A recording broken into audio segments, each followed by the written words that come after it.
तो ये सवाल भी फैलता है कि जो संक्रमण है ये होता कैसे है, क्या मतलब इस शुरुआत में ये देखा गया जानवरों में, चमगादड़ हैं, सूअर हैं, ये भी कहा जा रहा है कि चमगादड़ के खाए हुए फल उससे बचें और लेकिन संक्रमण एक बार अगर ह्यूमंस में पहुंचता है, इंसानों में आ गया, तो फिर ये संक्रमण एक इंसान से दूसरे इंसान में फैल सकता है।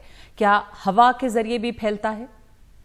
जी हाँ, ये ड्रॉपलेट इन्फेक्शन के, लेकिन जैसा कि आपने बताया जो चमगादड़ और सुअर हैं उनको इनका रिजर्वॉयर माना गया है। मतलब चमगादड़ों में जो इन्फेक्शन होता है उनमें बीमारी नहीं होती, लेकिन वो वायरस को मल्टीप्लाई करते हैं, रिजर्वॉयर की तरह से एम्पलीफाई कर सकते हैं।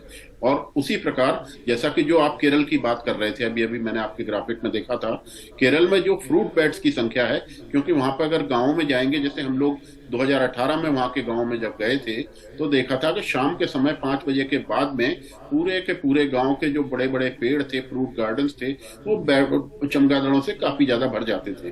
तो उसमें बहुत ज्यादा संभावना होती है जब चमगादड़ों की संख्या ज्यादा होती है। और उन चमगादड़ों में, जैसा कि आईसीएमआर की स्टडी भी बता चुकी है, कि हमारे बहुत से प्रदेशों में चमगादड़ निपा वायरस से पीड़ित हैं। अगर वो पीड़ित हैं तो वो किसी प्रकार का, या कोकोनट सैप में या किसी सिक्रीशन के द्वारा, जो कि हमने देखा गया है कि अमूमन मैक्सिमम 48 घंटे तक किसी और उस जगह पे वो वायरस जीवित रह सकता है। कटे हुए फल भी हो सकते हैं, या किसी और हमारे पेय पदार्थ में अगर उनका सिक्रेशन आ जाता है या कोई एक्सक्रीट आ जाता है, तो वो एक तरीका ऐसा होता है। और उसके अलावा जो तरीके हैं, जैसे बैट का या फिर कोई मांस वगैरह खाना, या उसकी हैंडलिंग हो, या कोई इम्प्रॉपर, जैसे जो हार्वेस्टिंग वगैरह हम देखते हैं, वो एक अननेचुरल टाइप के तरीके होते हैं। उनका मैं इतना जिक्र करना चाहूंगा पब्लिक ट्रांसमिशन के दौरान, लेकिन निश्चित रूप से उनकी जो कॉमन तरीका है वो यही है कि उनके सिक्रेशंस तो इसमें अब सबसे महत्वपूर्ण बात है कि संक्रमण अगर हम समझ भी जाते हैं तो क्या इसके खिलाफ किसी तरह की कोई वैक्सीन है, या निपा वायरस के संक्रमण से बचें कैसे, यानी क्या एहतियात किया जा सकता है इसमें? देखिए, जहां तक वैक्सीन का सवाल है वो अभी प्रयोग टेस्टिंग दौर पे है, और पूरी निश्चित रूप से कई देशों में इसके ऊपर प्रयोग भी चल रहा है। लेकिन जहां तक बचाव की बात है, मुख्य बचाव है हमारा human to human transmission chain को रोकना।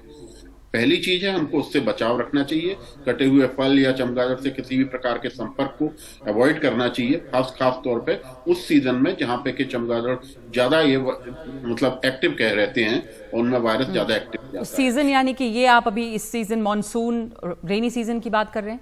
नहीं, ये कोई ऐसा सीजन से निर्भर, ये इस सीजन की बात नहीं कर रहा मैं।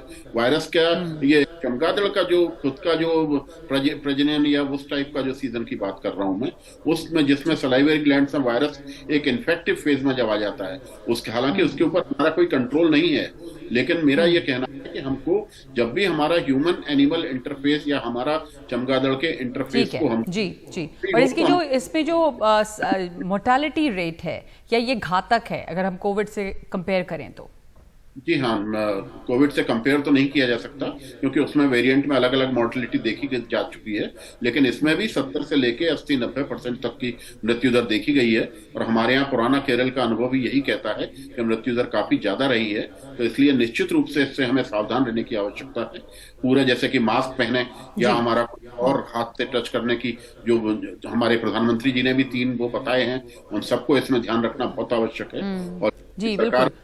तो मैं तो कर ही रही है, कंटेनमेंट जोन बनाए हैं, एक्टिव केस सर्च जारी है, कॉन्टैक्ट लिस्टिंग जारी है। केरल में इसके रोकथाम के लिए काफी कुछ किया जा रहा है, कंटेनमेंट जोन बनाए हैं, स्कूल कॉलेजेस अभी बंद किए गए हैं, कोझिकोड ज्यादा इससे भी प्रभावित है, तो ये कोशिश की जा रही है कि वहीं पर उसे रोका जाए। धन्यवाद आपका डॉक्टर सुजीत कुमार सिंह, हमें इसके बारे में तमाम जानकारी देने के लिए, और इसके प्रिवेंशन के लिए एहतियात क्या क्या बरतने चाहिए वो भी आपने बताया। इसका संक्रमण जो है ये फैलता है, ड्रॉपलेट इन्फेक्शन भी है, घातक भी हो सकता है, और ये देखा जा रहा है कि केरल में ये चौथी बार है। तो केरल में ही इसकी शुरुआत 2018 में भी हुई थी, और इस दफा चौथी बार ये संक्रमण वहां पे फैला है।